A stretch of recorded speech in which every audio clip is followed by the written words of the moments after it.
Digital marketing నేర్చుకుని AI tools వాడుతూ డబ్బులు సంపాదించాలనుకుంటున్నారా? ఈ నెంబర్ కి కాల్ చేయండి. హలో, హలో శివగారండి. అవును మేడం, ఎవరు మీరు? నేను జయానండి, అందమైన జీవితం ప్రోగ్రామ్ నుంచి కాల్ చేస్తున్నాను. మేడం గారు నమస్తే అండి. నమస్తే మేడం. నమస్తే అండి. నాతో పాటు డాక్టర్ కళ్యాణ్ చక్రవర్తి గారు కూడా ఉన్నారు. ఎస్, మీరు నాకు మెయిల్ చేశారండి విషయం. నేనైతే బ్రీఫ్ గానే చెప్పాను. ఒకసారి డాక్టర్ గారితో మాట్లాడండి. అలాగే madam, thank you madam. Okay అండి. శివ, బాగున్నానన్నా? సార్ బాగున్నాను సార్.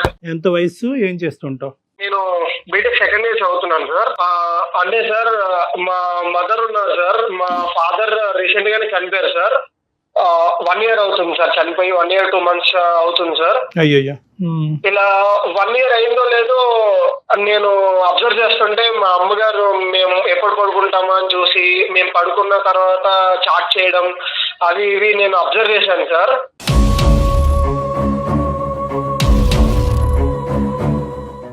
అది అబ్జర్వ్ చేసి నాకు చాలా బాధేసింది సార్. ఏంటి ఈవిడ ఇప్పుడే నాన్నగారు చనిపోయి ఒక 1 year కూడా అవ్వట్లేదు, అసలు ఏం చేస్తుంది అది ఇది అని చెప్పి నాకు చాలా బాధేసింది సార్. ఒక రోజు అసలు ఏంటి చాటింగ్ అని చెప్పేసి ఆవిడ పడుకున్న తర్వాత నేను అబ్జర్వ్ చేసి మొబైల్ తీసి ఓపెన్ చేసి చూశాను సార్.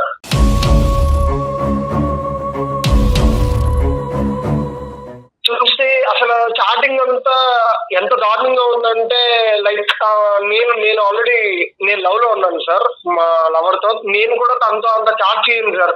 అంత డీప్ రిలేషన్ లో వాళ్ళు చాట్ చేయడం నాకు నిజంగా చాలా చాలా బాధేసింది సార్. చాలా సిగ్గుగా కూడా ఉంది సార్. అసలు మీకు ఎలా చెప్పాలి, మీకు ఎలా కన్వే చేయాలి, మా అమ్మకి ఎలా చెప్పాలి అని నేను చాలా సతమతం అయిపోతూ ఉన్నాను సార్. అసలు ఆవిడ ఇలాంటి పని లేదు సార్ ఈ ఏజ్ లో.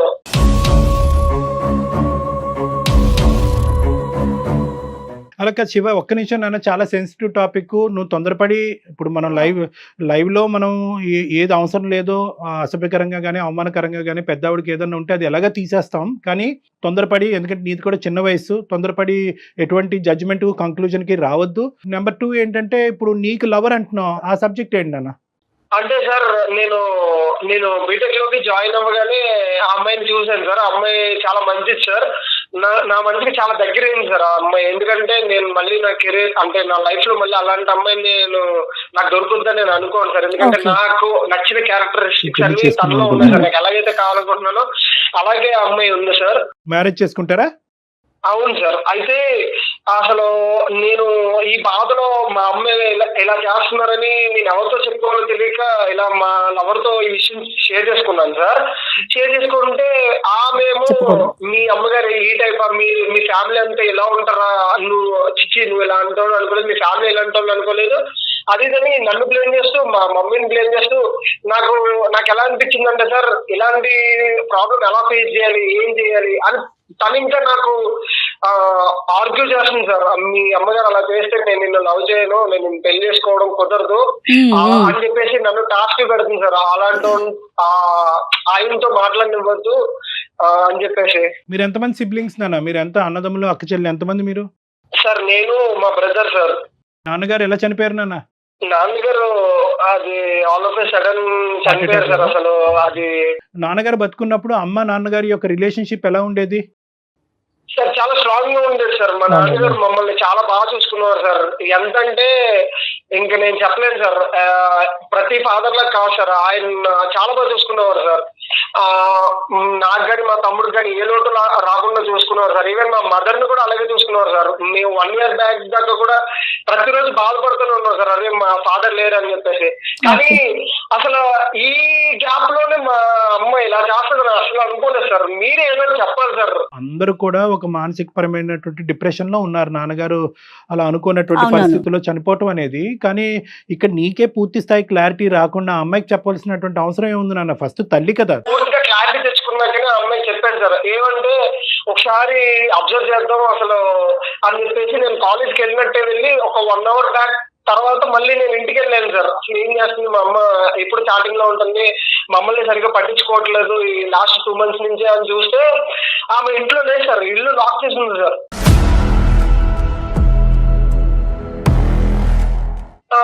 నేను ఫోన్ చేశాను సార్. ఫోన్ చేస్తే నాన్న నేను ఇలా బయటకు వచ్చానురా, కొంచెం అర్జెంట్ పని ఉంది, నేను వస్తాను అని చెప్పేసి అన్నా సార్. నేను ఫీవర్ గా ఉందమ్మా కొంచెం రా అని చెప్పినా కూడా ఈవినింగ్ 4 ఆ టైంకి వచ్చింది సార్. అంటే మేము 5కి వస్తామని చెప్పేసి 1 అవర్ ముందు ఆవిడ జస్ట్ వచ్చింది సార్. అదేం సార్, అసలు నాకు ఫీవర్ గా ఉందని చెప్పినా సరే నన్ను పట్టించుకోకుండా వాళ్ళు ఎవరితో తిరగడానికి వెళ్ళిపోతుంది సార్. అసలు ఏంటన్నా అర్జెంట్ వర్క్ ఏంటంటే అమ్మకి అడిగావా? ఎప్పుడు వెళ్ళదా అమ్మ? అది అడిగితే మాత్రం ఏం చెప్పలేదు సార్ అమ్మ. ఇలా అన్నది కదా అని చెప్పేసి నేను మళ్ళీ 2 days బ్యాక్ తర్వాత కూడా నేను చూస్తే ఇలాగే సార్, మళ్ళీ అలాగే వెళ్ళిపోయింది సార్. మళ్ళీ 4 ఆ టైంకి కానీ రావట్లేదు సార్. ఏంటి ఏం చేయాలి అసలు నాకు ఏం అర్థం కాక సార్ ఇంకా మీకు మెయిల్ చేశాను సార్. అమ్మ ఎవరితో మాట్లాడుతున్నారో ఆ వ్యక్తికి సంబంధించిన డీటెయిల్స్ మీకు ఏమైనా తెలుసా? అతను తెలిసిన వ్యక్తి అయినా ఇంతకు ముందు అలాంటిది ఏమన్నా మీకు అర్థమైందా? నాకు అసలు తెలియని వ్యక్తి కాదు మేడం, అంటే ఆయన తెలియదండి. కాకపోతే నేను చాట్ చూసాను మేడం, చాట్ లో ఇలా తెలిసిపోతుంది కదండి ఇలా ఉన్నది అని చెప్పేసి. సరే, ఇప్పుడు అతని వివరాలు మనం తర్వాత మాట్లాడుకుందాం అన్న. కానీ ఈ రోజు అమ్మని అడగవలసినటువంటి అవసరం ఎందుకు ఉంది అని నువ్వు అనుకుంటున్నావు? కేవలం ఆవిడ ఒక తోడు కోరుకుంటుంది. ఓకే, ఒక ఆవిడకి ఏంటంటే ఇప్పుడు బహుశా అమ్మ వయసు కూడా చిన్నదే, పెద్ద చెప్పుకోదగ్గ వయసు కూడా కాదు అమ్మది. సార్ ఏం మాట్లాడుతున్నారు సార్? ప్లీజ్ సార్ ఒకసారి నేను చెప్పేది వినండి సార్. అమ్మ వయసు అది ఇది కాదు సార్. సొసైటీ ఏమనుకుంటారు సార్, మా నాన్నగారు చనిపోయి 1 year కూడా అయింది అంతే కదా సార్.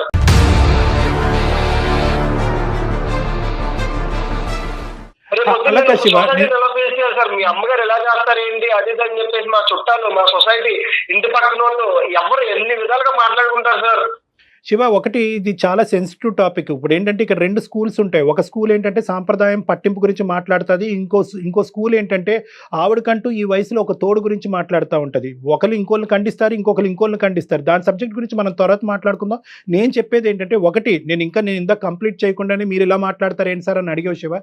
ఒకే ఒక పాయింట్ నేను అడుగుతున్నాను. ఈ రోజు నీ గర్ల్ ఫ్రెండ్ కానీ ఇక్కడ గీత గీయకుండా ఏవరా నువ్వు మీ అమ్మ ఇలా చేస్తే కనుక నేను నీతో పెళ్లి చేసుకొని అనేటటువంటి మాట అనకపోతే కనుక ఈ రోజు మాకు చేసి ఉండేవాడువా నువ్వు ఫోను? సార్ నేను ఆ ఒక్క విషయం మీద కాదు సార్, మేము ఇప్పుడు బీటెక్ 2nd year సార్, వాడు మా తమ్ముడు ఇంటర్ 2nd year సార్.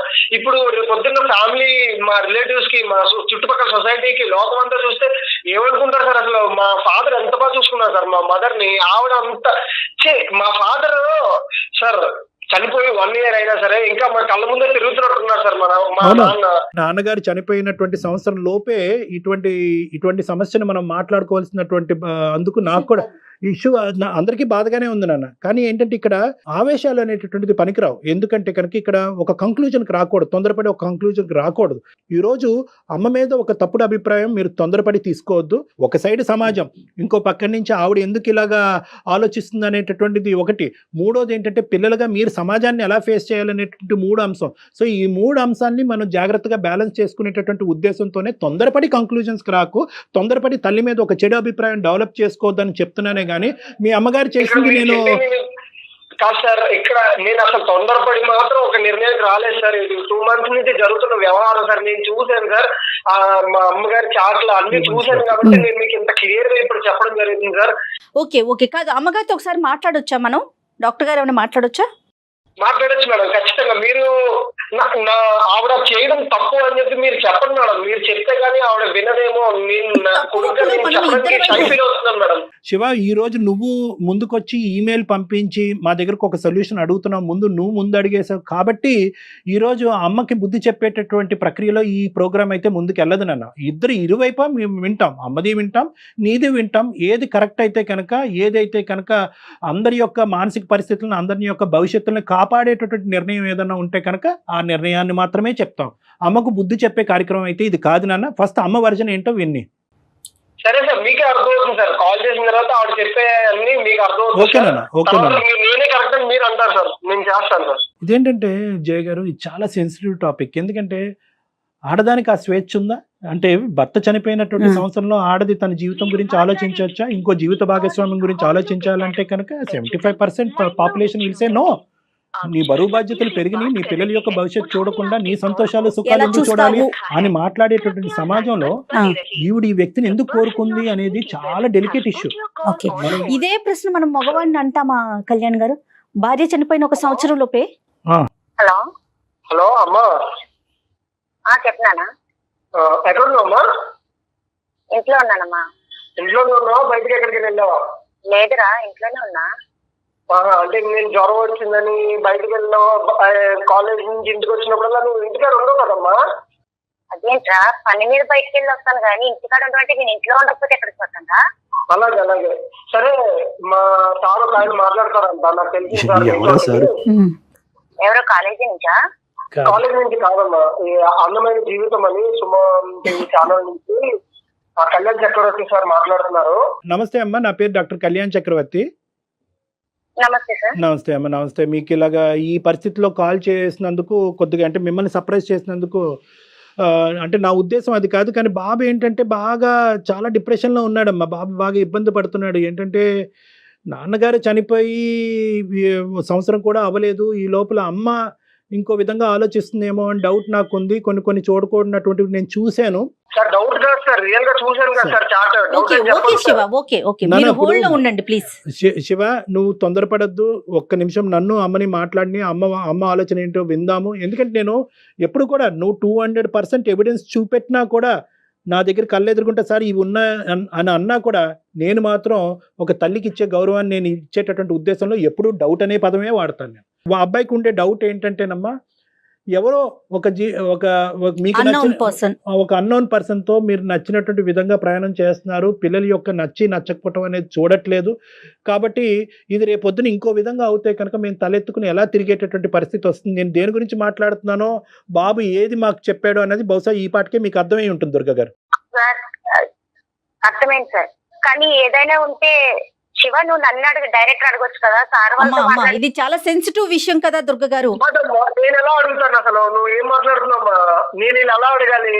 నువ్వు ఎవరితో తిరుగుతున్నావు, ఏంటి, ఏం చేస్తున్నావు? నువ్వు కాలేజ్కి వెళ్ళినప్పుడు నువ్వు బయటకు వెళ్ళి తిరిగి వస్తున్నావు అని నేను అడగాల? శివ జాగ్రత్తగా మాట్లాడు.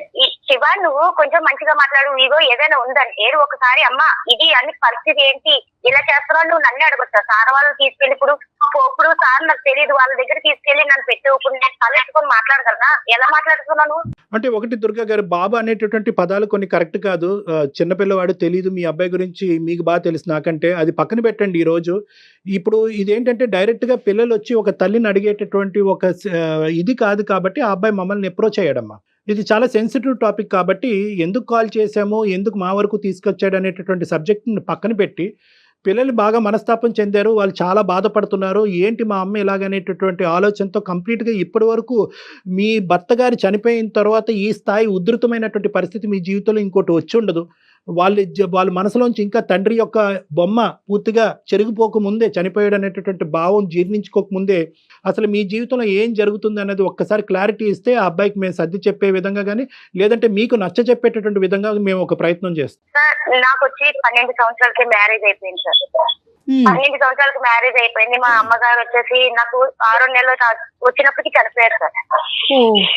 మా అమ్మ మా నాన్నగారు కూడా చనిపోయారు.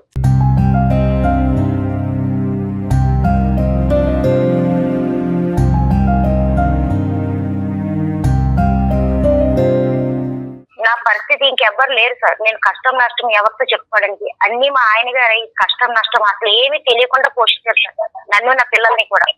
తనకి హెల్త్ ప్రాబ్లం వచ్చి 1 సంవత్సరం చాలా ఇబ్బందులు పడి చనిపోయారు సార్. మొన్న సంవత్సరం క్రితం నేను ఆయన కోసం చాలా అసలు చెప్పలేను సార్. అసలు అన్ని కష్టం ఎంత భరించుకుంటూ చేసుకొచ్చాను. హాస్పిటల్ అంతా తిరుక్కొని చాలా కష్టపడ్డాను సార్ ఆయన బతుకుతారని, కానీ దక్కలేదు. ఇప్పుడు నా పిల్లలను చూసుకుంటూ బతుకుదామని ధైర్యంతో ముందుకు వెళ్ళాను సార్. ఆ పిల్లలైనా సరే కనీసం ఏ రోజైనా అమ్మ తిన్నావా, ఏం చేస్తున్నావు నా అడిగిన లేదు సార్. నా పిల్లలకు అసలు ఏ రోజు కూడా, పెద్ద బాబు చిన్న బాబు కూడా. నువ్వు తల్లి వై ఉండి నువ్వు పిల్లల్ని చూసుకుంటావా? పిల్లలు నిన్ను చూసుకుంటారా? అసలు నువ్వు పట్టించుకున్నావా అమ్మా? అసలు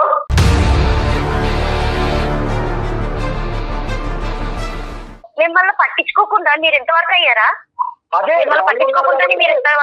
నాన్న ఉన్నారు కాబట్టి నాన్నగారు ఉన్నందుకు ఇప్పుడు బాగా చూసుకున్నామ్మా. ఇప్పుడు నాన్నగారు లేరు. ఇప్పుడు నీ ఇష్టం వచ్చినట్టు నువ్వు చేస్తావా? నాకు అర్థం కాక అడుగుతాను. ఏం చేశానని మాట్లాడుతున్నావు? ఏం చేశాను శివ? నేను ఎలా మాట్లాడడానికి ఏం చేశాను అసలు నేను చెప్పు.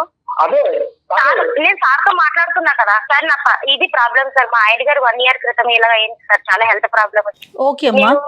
ఆ బాధలో అసలు తట్టుకోలేని పరిస్థితిలో ఉన్నా సార్. డిప్రెషన్ కూడా వెళ్ళిపోతున్నా సార్ ఒక్కొక్కసారి. నా చిన్న వయసులో భర్తను కోల్పోయాను, పిల్లల భవిష్యత్తు ఏంటి, ఏం చేయాలన్న ఆలోచనలో ఉన్నా సార్ నేను సాయిబాబాని బాగా నమ్ముతాను సార్. గుడికి వెళ్తుంటే పక్కనే ఒక అతను పరిచయం అయ్యారు సార్.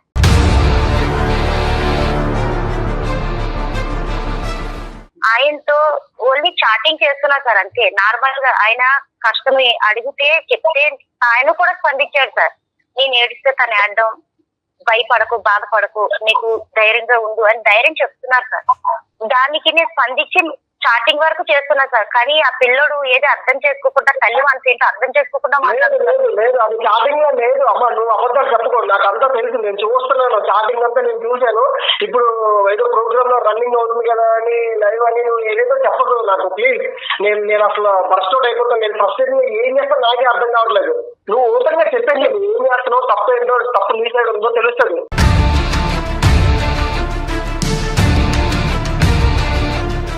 అసలు నువ్వు నా కడుపును పుట్టి నువ్వు నన్ను నిలదీయవలసిన అవసరం ఏంటి? అసలు నాకు తెలియక అడుగుతాను. నువ్వు అది ఇప్పుడు మళ్ళీ ఎలా మాట్లాడుతున్నావు? నేను నిలదీస్తాను, నేను కొడుకుని కాబట్టి నిలదీస్తాను.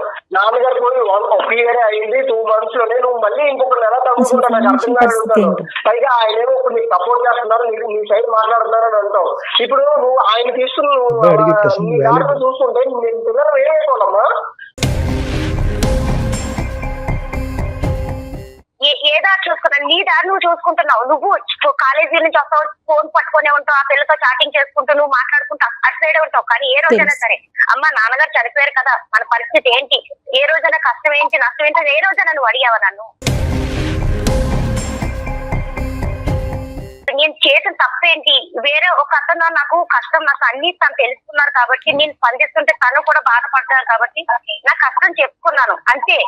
అదే నేను పిల్లలు జ్వరం అని కాలేజ్ నుంచి ఇంటికి వచ్చేసినప్పుడు కూడా రాకుండా 4 దాకా చర్చలు జరిపించి అప్పుడు ఇంటికి రావడం, ఆయన నిన్ను సమర్థించడం, బాగా మాట్లాడడం, ఇదే అమ్మా జరిగేది.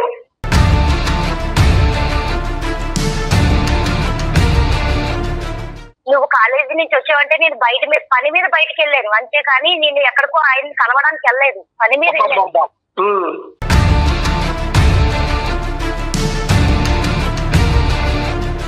అసలు కొడుకువే, నా తల్లిని మాట్లాడాల్సిన ఒక్క నిమిషం అమ్మ, మీరు నువ్వు కొడుకువేనా అనే మాట మీరు అంటాం తప్పే, తల్లివేనా అనే మాట అబ్బాయి అంటాం కూడా తప్పు. ఇది ఇద్దరు తరపున మాట్లాడితే కనుక ఇది చాలా సెన్సిటివ్ ఇష్యూ, చాలా బాధకరించు. ఒక్కసారి మీ ఇద్దరి యొక్క భావోద్రేకాలు ఒకసారి మీరు కామ్ డౌన్ చేసుకుంటే నేను ఒక 2 మాటలు చెప్తాను. ఇప్పుడు బాబు కేవలం ఏదో మీరు చాటింగ్ చేస్తున్నారు అనేటటువంటి అంశం ఒక్కటే కాకుండా ఏంటంటే ఆ చాటింగ్ అనేటటువంటి దాన్ని కూడా ఒక రోజు రాత్రి అమ్మ పడుకున్న తర్వాత నేను చూడటం జరిగింది డాక్టర్ గారు. అందులో చూడకూడనటువంటి నేను చూశాననే బాధతో ఆ అబ్బాయి ఇప్పుడు ఓన్లీ ఓదార్పు గురించోనో లేదంటే ఎందుకంటే నేను ఆ చాట్లన్నీ ఏం చూడలేదు, నాకేం తెలియదు అని అనుకుంటాను సార్ ఆవిడ. అందుకే ఇప్పుడు మీ దగ్గర కూడా ఏదో కవర్ చేస్తుంది సార్, నేను ఏడుస్తుంటే ఆయన ఓదార్చారు, ఇది ఇవన్నీ కవర్ చెప్తుంది సార్. అసలు బాబుకు కావాల్సినటువంటి ఒకే ఒక క్లారిటీ, మీ అమ్మ ఇప్పుడు మీరు భర్త పోగొట్టుకున్న బాధలో మీరు ఉంటే మీ ఎదుర్కొంటే మేము ఈ పంచాయతీ పెట్టడం ఎంతవరకు కరెక్టో రాంగో నాకైతే తెలియదు. కానీ 2 అంశాలు. ఇప్పుడు మీరు బాబు అక్కడ ఉన్నాడు, మీకు ఏదన్నా ఉంది, ఒక ఆధారం ఉంది, ఒక విధమైనటువంటి ఒక ఫ్యామిలీ లైఫ్ ఉంది అంటే కనుక అది ప్రధానంగా మీ పిల్లలే కాబట్టి వాళ్ళకి ఒక క్లారిటీ ఇవ్వాల్సినటువంటి అవసరం ఉంది.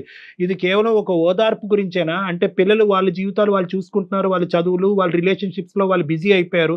భర్త పోయినటువంటి బాధలో ఉన్న నేను నా బాధను ఎవరితోనా పంచుకోవాలి అనేటటువంటి విధంగా ఒక వ్యక్తి, ఒక మర్యాదపూర్వకంగా ఒక వ్యక్తి వచ్చి నాతో మాట్లాడి నాకు ఆ ఓదార్పు ఇస్తున్నాడు కాబట్టి ఆ రిలీఫ్ నేను అతని ద్వారా నేను పొందుతున్నాను అనేటటువంటి ఆలోచన, లేదా రానున్న రోజుల్లో ఈ ఏదైతే బాండింగ్ మీకు అతనితో క్రియేట్ అయిందో అది ఇంకో విధంగా మారబోతుందా అనేటటువంటి అంశం మీరు క్లారిటీ ఇవ్వగలిగితే కనుక బాబు మనసులోంచి ఈ బాధ, ఈ వేదన ఏదైతే ఉందో అది తీసేయడానికి ఒక దారి ఉంటుందమ్మా. మీరు చెప్పండి, అంటే ఇది ఓదార్పేనా ఇంకేమన్నానా? శివ ఒక్క నిమిషం, శివ అమ్మని మాట్లాడిన శివ, అసలు అమ్మ నేనైతే వేరే విధంగా అయితే లేదు మేడం, తనతో చాటింగ్ వరకే చేస్తున్నా మేడం. తను అసలు ఆ పిల్లడు ఎలా మాట్లాడుతున్నాడో నాకు అర్థం కాదు. అమ్మ బాబు స్థానంలో ఏ కొడుకున్నా కూడా ఈ విధంగానే రియాక్ట్ అవుతాడేమో. సంవత్సరికం కూడా అవ్వలేదు, ఇంకా 1 year కూడా అవ్వలేదు. తండ్రికి సంబంధించినటువంటి బాధల్లోంచి ఇప్పటి వరకు కుటుంబం మొత్తం బయట పడలేనటువంటి పరిస్థితి. ఇప్పుడు ఇలాంటి అంశంలో అక్కడ ఆ గ్రీఫ్ రియాక్షన్ లో తండ్రి యొక్క జ్ఞాపకాలు ఎలాగా స్లోగా అందులోంచి బయటపడాలి అని ఆలోచించుకునేటటువంటి వయసు, ఆ వయసులో పిల్లలకి చాలా ఇబ్బందికరమైన పరిస్థితి. ఈ లోపల ఏంటంటే ఈ సబ్జెక్ట్ వచ్చేటప్పటికి ఇది ఇంకా వాళ్ళని వేదనకు గురి చేస్తుంది. దాంతోపాటు ఏంటంటే మీ అబ్బాయి అబ్బాయికి వచ్చినటువంటి పరిస్థితి ఏంటంటే, నేను నమ్మినటువంటి ఒక అమ్మాయి ఉంది, ఆ అమ్మాయితో నేను జీవిత ప్రయాణం కొనసాగించాలి అని అనుకుంటున్నాను. ఇప్పుడు ఆ అమ్మాయి నన్ను ఎత్తుమే గన్ను పెట్టి మీ అమ్మాయి ఇలా చేసేటట్టు అయితే కనుక నేను ముందుకు పోను, నీకు నాకు బ్రేకప్ అన్నటువంటి విధంగా అమ్మాయి మాట్లాడేటప్పటికి ఈ అబ్బాయి ఇంకా సందిగ్ధ పరిస్థితిలో పడి ఇంకా భావోద్రేకం చెందుతున్నాడు. సో ఇటువంటి పరిస్థితుల్లో ఏంటంటే, ఇది ఓన్లీ చాటింగ్ కాకుండా ఇంకేదన్నా ఉంటే కనుక అది ఆ విధంగా మనం మాట్లాడే ప్రయత్నం చేద్దాం. ఎందుకంటే ఈరోజు ఇది నా హక్కు, ఒక ఒక ఒక ఒక ఆడదానిగా నా హక్కు, భర్తను పోగొట్టుకుంటే కనుక నాకంటూ ఒక తోడు నిలబెట్టుకోవటంలో తప్పే ఉంది అని మీరు బిగ్గరగా మాట్లాడితే కనుక మీ అందరం చేతులు కట్టుకుని కూర్చోటమే. మేము ఎవరు ఏం చేయలేదమ్మా, దిస్ ఇస్ ఎ రైట్. నేను హక్కులు చూసుకున్నాను కాబట్టి, వీళ్ళ కోసం ఆలోచించాను కాబట్టి నేను ఇంకా ఇలా ఉన్నా మేడం. అవునమ్మా, నాకు ఓకే. ఆయన ఓదార్పు వరకే మేడం, నేను చాటింగ్ చేసి ఓదార్పు వరకే మాట్లాడుతున్నా మేడం. కానీ తన హక్కుల కోసం మాట్లాడుతున్నాడు. హక్కుల కోసం మాట్లాడితే తను అసలు ఈ వయసులో ఆ పిల్లోడు ఒక అమ్మాయితో చాటింగ్లు మెసేజ్లు, ఆ అమ్మాయి లోకంలోనే ఉంటాడు మేడం. ఆవిడ చెప్పేది ఏంటంటే, నేను ఒంటరిదాన్ని అయిపోయాను. ఇప్పుడు ఆ అబ్బాయి వెళ్ళి నా తండ్రి చనిపోయాడు అనేటటువంటి బాధ అక్కడ సేద తీరుతున్నాడు ఆ అమ్మాయి దగ్గర. వాళ్ళిద్దరు వాళ్ళ చదువు, వాళ్ళ చాటింగ్. చిన్నోడు కాస్త వాడి జీవితంలో ఇంటర్మీడియట్ చదువుకుంటున్నాడు. ఈవిడ్ని ఎవరు ఓదార్చేది? అతి పిన్న వయసులో పెళ్లి చేసిన తర్వాత, అంత చిన్న వయసులో పెళ్లి జరిగినటువంటి ఒక ఆడదాని వైపు చూసి సమాజం ఓదార్చేటటువంటి పరిస్థితి లేదు. తల్లి చనిపోయిన తర్వాత ఓదార్పు లేదు. మంచి భర్తని ఒక ఈడు జోడుగా ఈవిడ బయట ప్రపంచం తెలియదు అని అంటున్నారు, లోకజ్ఞానం లేదు. అటువంటి పరిస్థితుల్లో ఒక భర్త ఒక మూల స్తంభంలో నిలబడి ఈవిడిని ఇక్కడి వరకు తీసుకొచ్చిన అతను చనిపోయిన తర్వాత ఈవిడ ఎక్కడ ఓదార్పు తీర్చుకోవాలి అనేటటువంటి ఉద్దేశంతో ఒక గుళ్ళో కనిపించినటువంటి ఒక వ్యక్తితో తన మనసును పంచుకుంటుంది. దాన్ని మనం ఏ విధంగా చూస్తామో అనేటటువంటి దాన్ని బట్టి ఈ మొత్తం ఇష్యూ అంతా నిలబడింది. చెప్పండి దుర్గా గారు, మీ మీద ఒక వేలెత్తి చూపెట్టడం జరుగుతుంది, మీరు చెప్పండి ఒక 2 నిమిషాలు. ఏం చెప్పాలి కూడా అర్థం కావట్లేదు. ఏమీ లేదమ్మా, ఈ బంధం ఏదైతే ఉందో అది కేవలం స్నేహ బంధమేనా, లేకుంటే అర్థం కాదు. దేనికోసం భయపడుతున్నాను చెప్పు, ఏ విషయంలో భయపడుతున్నాను, నేను ఏం చేశానని భయపడా? నీ స్టార్టింగ్ చూసావు అంతే, నా పరిస్థితి ఏంటో నువ్వు చూసావా? నువ్వు ఎలా మాట్లాడుతావు అసలు? అదే స్టార్టింగ్ చూసానని చెప్తావు, ఏం చేస్తావు చెప్పమ్మా. ఇప్పుడు నన్ను ఓదార్చడానికి ఒక వ్యక్తి దొరికాడు నాకు. ఆయన కష్టం నాకు అన్ని మాట్లాడుతున్నాడు. నేను చాటింగ్ వరకే మాట్లాడాను అతనితో, నాకు ఒక ఓదార్పు దొరికింది. ఇప్పుడు నేను బాధల్లో ఉన్నా, డిప్రెషన్ కి వెళ్ళిపోతున్నా. మీ నాన్న ఎంత బాగా చూసుకునేవాడు, తను లేడని బాధలో ఉన్నా. నేను డిప్రెషన్ కి వెళ్ళిపోయి నేనేమన్నా అయితే మీరేమైపోతారని నేను ఆయనతో మాట్లాడితే కొంచెం హ్యాపీనెస్ గా ఉందని మాట్లాడుతున్నా.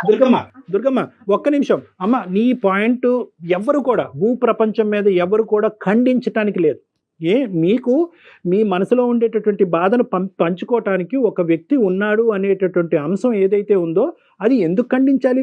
ఓన్లీ చాటింగ్ వరకే ఎందుకు మీరు భయపడుతున్నారు? మీరు ఇది తప్పు కాదు అనుకుంటే కనుక బహిరంగంగా చాటింగ్ చేయండి, ఇంటికి పిల్లండి, ఇంట్లో కూర్చోపెట్టండి, పిల్లలకు పరిచయం చేయండి. ఒరే నాకు ఈ కష్టకాలంలో ఒక 2-3 మంచి మాటలు చెప్పి నా జీవితాన్ని కాపాడినటువంటి ఒక వ్యక్తిగా మీరు పరిచయం చేయండి. సీక్రెట్గా ఎందుకు చేస్తున్నారని అడుగుతున్నా. ఒకసారి ఆగమ్మా సార్, ఎక్స్క్యూజ్ సార్, రేపు పొద్దున్న నాకు పెళ్లి అవుతుంది సార్. పెళ్లి అసలు ఇప్పుడు లవ్ మ్యారేజ్ చేసుకోవడం సార్ ఆ అమ్మాయి. ఇప్పుడుకొచ్చి మీ తల్లి కేవలం ఓదార్పు అనేటటువంటి మాట తప్ప ఆ వ్యక్తి తన జీవితంలో ఏమవుతుంది అని చెప్పి డిఫైన్ చేయలేదు. ఇప్పుడుకొచ్చి మనం అరగంట బట్టి మనం మాట్లాడుకుంటున్నాం. నువ్వెందుకు అజంప్షన్స్కి వస్తున్నావు? నువ్వు వద్దు అనుకుంటే ఆపేస్తుందేమో ఆ ఓదార్పు. ఒక్కసారి అమ్మని అడిగి తేల్చుకుందాం. చెప్పండి సార్.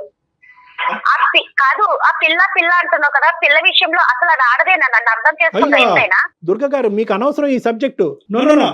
ఎప్పుడు మాట్లాడినా అమ్మాయి ఇలా అన్నది అలా అన్నదని ఎందుకు ఎక్కుతున్నాడు సార్? అమ్మాయి ఎవరు అసలు నా కోసం మాట్లాడడానికి?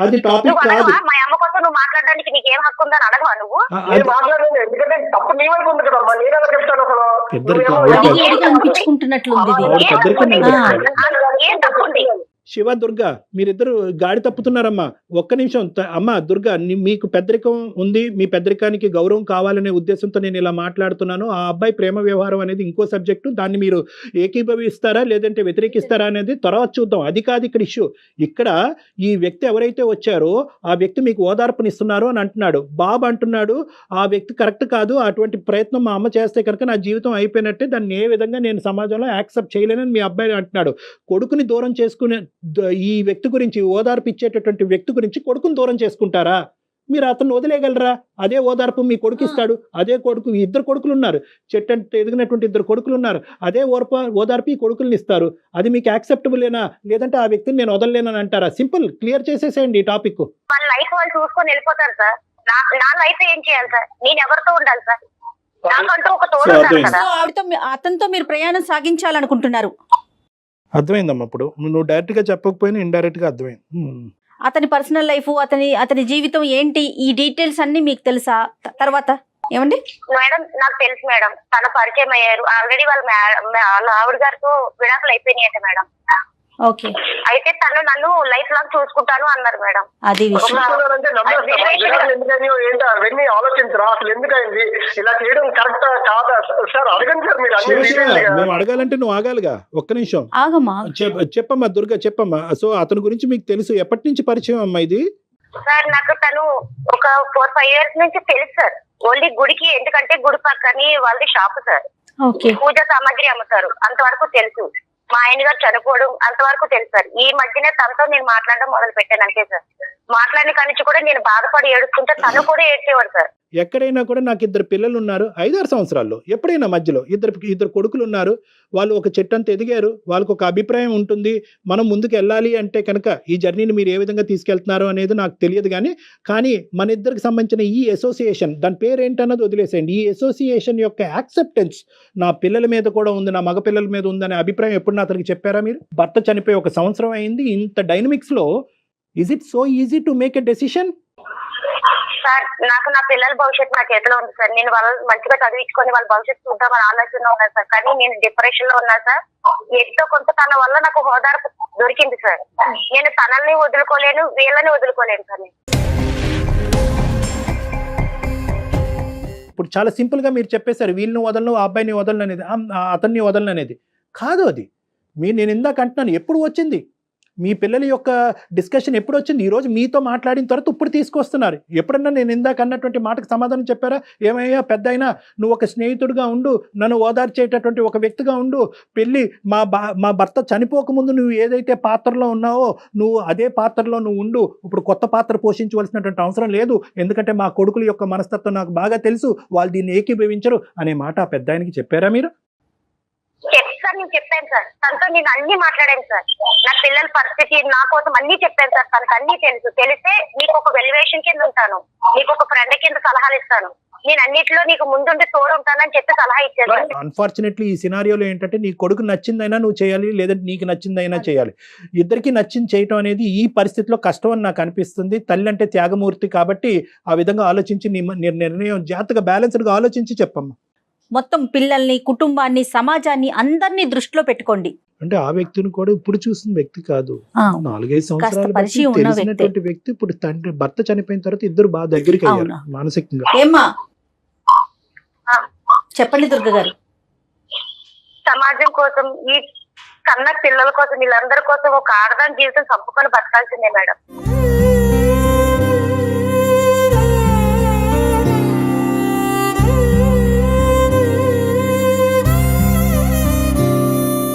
ఇంకా ఆనందాలకి అబట్లకి దారి లేదు మేడం, ఒక ఆడదాని జీవితం ఇంకే.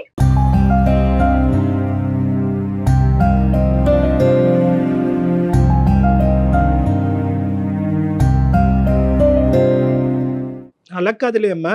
ఒకటి ఆడదాని జీవితం ఇంతే అనేటటువంటి మీ మాటలో రకరకాల యాంగిల్స్ ఉన్నాయమ్మా. మీరు ఇప్పుడు ఎవరి గురించో చేయట్లేదు, మీ కొడుకు గురించి చేస్తున్నారు, మీ బిడ్డల గురించి చేస్తున్నారు. మీరు ఒక్కసారి దయచేసి ఈ కఠినమైనటువంటి నిర్ణయం తీసుకోవటంలో మీరు ఇప్పుడు బాధపడినా కూడా తర్వాత సంతృప్తి చెందుతారు. ఇది ఎవరి కోసమో కాదు కదమ్మా, నీ బిడ్డల కోసం కదా. భర్తగా నేను వస్తాను, మళ్ళీ నీ లైఫ్లో కొడుకును పోగొట్టుకో అనేటటువంటి ఆలోచనతో వచ్చే మూర్ఖుడిలాగా నాకైతే అనిపించట్లేదమ్మా. ఒకసారి ఈరోజు జరిగినటువంటి సంభాషణ, శివ యొక్క ఫీలింగ్స్ అతనికి విడమర్చి చెప్పు, ఏమంటాడో చూద్దాము. ఏమ్మా చెప్పండి, మీ మనసులో మాట చెప్పండి తల్లి. వీళ్ళు నాకు అసలు అర్థం చేసుకునే వాళ్ళు కాదు సార్. వీళ్ళు కానీ సమాజం కానీ ఎవరు అర్థం చేసుకునే వాళ్ళు కాదు. నేనే నా ఆడదాని జీవితం ఇంతే సార్. నేనే ఇంకా ఎవరి జోలికి వెళ్ళకుండా నా సావేదో నేనే చేస్తాను సార్.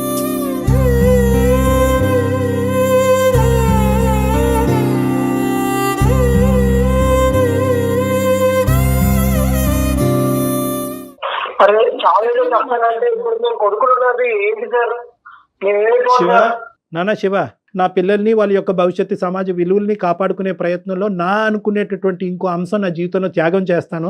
అప్పుడు చదువుని త్యాగం చేసింది, తర్వాత తల్లి త్యాగం అయింది, ఇప్పుడు భర్త త్యాగం అయింది, ఇప్పుడు నచ్చినటువంటి వ్యక్తి కూడా త్యాగం అవుతున్నాడు. That is not so easy Shiva. ఆవిడ స్థానంలో నిలబడి మనం ఆలోచించుకుంటే అంత ఈజీ కాదు. కానీ ఏదేమైనా కూడా అమ్మ మంచి నిర్ణయం తీసుకుందన్నట్టు నాకు అనిపిస్తుంది. ఆలోచించుకోండి. అమ్మతో పాటు నువ్వు ఇదివరకు ఎలా ఉన్నావో దయచేసి నీ గర్ల్ ఫ్రెండ్ ఎంత ఇంపార్టెంటో అంతకంటే 100 రెట్లు నీ తల్లి ఇంపార్టెంట్. ఈరోజు మీ తల్లికి ఇవ్వాల్సినటువంటి గౌరవం కానీ, తల్లికి ఇవ్వాల్సినటువంటి టైం కానీ, ఈ నాన్నగారు చనిపోయిన తర్వాత తల్లికి ఇవ్వాల్సినటువంటి ఒక ఫ్యామిలీ టైం మీరు ఇచ్చుంటే కనుక ఈరోజు ఈ వ్యక్తి ఇంతవరకు వచ్చుండేవాడు కాదు. ఇక్కడ రానటువంటి ఓదార్పు సానుభూతి ఆవిడ అక్కడి నుంచి పొందింది కాబట్టి వాళ్ళిద్దరి యొక్క ఇంటిమసీ పెరిగింది. కాబట్టి ఈరోజు ఈ సబ్జెక్ట్ ఇక్కడితో వదిలేసి మీ తల్లితో ఇంతకు ముందు ఎలా ఉండేవారో అదే విధంగా అంతకన్నా ఎక్కువ గడపడానికి ట్రై చేయండి. ఇంకా ఎక్కువ టైం ఇచ్చి మేమంటూ ఉన్నామమ్మా, నీకు out side source of help అక్కర్లేదు, మేము నిన్ను కాపాడుకుంటాం, మేము చూసుకుంటాం అనే మనోధైర్యాన్ని మీ తల్లికి ఇచ్చి ఇంక ఈ సబ్జెక్ట్ మళ్ళీ మీ జీవితాల్లో మళ్ళీ తిరిగి తీసుకురావద్దు. ఇది నా విన్నపం. Shiva. Sure sir, thank you so much sir. నిజంగా నేను మీకు ఇమెయిల్ చేసి చాలా మంచి పని చేశాను అనిపించింది sir. Thank you so much sir. Okay Shiva, all the best నాన్న. Shiva, take care. Thank you.